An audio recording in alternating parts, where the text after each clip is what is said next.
বাংলাদেশের যে বিরোধী দল আছে এবং বাংলাদেশের ছাত্র জনতা যদি এই জুলাই সনদ বাস্তবায়ন করতে ব্যর্থ হয়, যদি আবারও সরকার তাদের এই কূটকৌশলে সফল হয়ে যায়, তাহলে আবারও আমরা নতুন একটি ফ্যাসিবাদী কাঠামো দেখতে পাবো, যে কাঠামোতে আমরা কখনোই মেনে নেওয়ার পক্ষে না।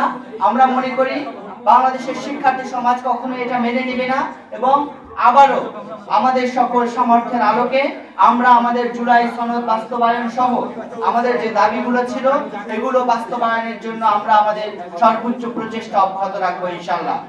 আমাদের প্রত্যাশা ছিল বিশ্ববিদ্যালয়ের ক্যাম্পাসগুলোতে এমন একটি শিক্ষা বান্ধব পরিবেশ বিরাজ করবে যেখানে ছাত্রলীগ স্টাইলে কোনো শিক্ষক শিক্ষার্থীর উপরে হামলা করা হবে না, যেখানে বিশ্ববিদ্যালয় প্রশাসন কোনো শিক্ষার্থীকে কখনো কোনো দলীয় বিবেচনায় তাকে ট্রিট করবে না। কিন্তু অত্যন্ত পরিতাপের বিষয়, আমরা দেখতে পেয়েছি নির্বাচনের পরে পরে নির্বাচিত সরকার বিগত সময়ে যারা উপাচার্য ছিলেন কোনো প্রকারের নোটিশ ছাড়া, কোনো প্রকারের আইনি তোয়াক্কা ছাড়া তারা এক নির্দেশনার মাধ্যমে যোগ্যতার বাছ বিচার না করে শুধুমাত্র দলীয় ভিত্তিতে তারা বিশ্ববিদ্যালয়গুলোতে উপাচার্য নিয়োগ দিয়েছে। বিশ্ববিদ্যালয়গুলোতে এখন আবার ছাত্রলীগ স্টাইলে শিক্ষকদের উপরে হামলা, শিক্ষার্থীদের উপরে হামলা, সাংবাদিকদের উপরে হামলা তারা আবার পুনরায় শুরু করেছে।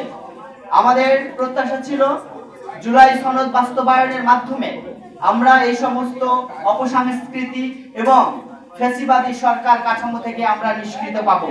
কিন্তু অত্যন্ত দুঃখের বিষয়, আমরা দেখতে পাচ্ছি বিএনপি সরকার যখনই ক্ষমতায় এসেছে, মাগুরা ২ এর উপনির্বাচনে তারা নির্বাচনী আচরণবিধির একটি চরম লঙ্ঘন ঘটিয়েছিল।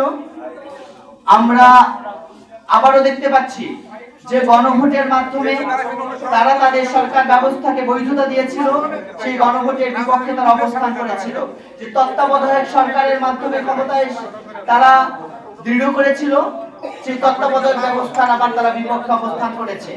এই ধরনের দ্বিচারী আচরণে তাদের এই ধরনের বারবার জনবিরোধী সিদ্ধান্তের কারণে আমরা শিক্ষার্থী সমাজ আর শঙ্কিত।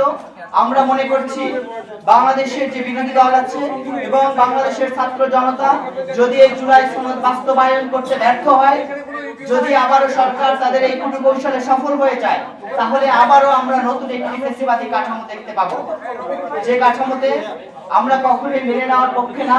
আমরা মনে করি বাংলাদেশের শিক্ষার্থী সমাজ কখনোই এটা মেনে নেবে না এবং আবারও আমাদের সকল সামর্থ্যের আলোকে আমরা আমাদের জুলাই সনদ বাস্তবায়ন সহ আমাদের যে দাবিগুলো ছিল এগুলো বাস্তবায়নের জন্য আমরা আমাদের সর্বোচ্চ প্রচেষ্টা অব্যাহত রাখবো ইনশাআল্লাহ।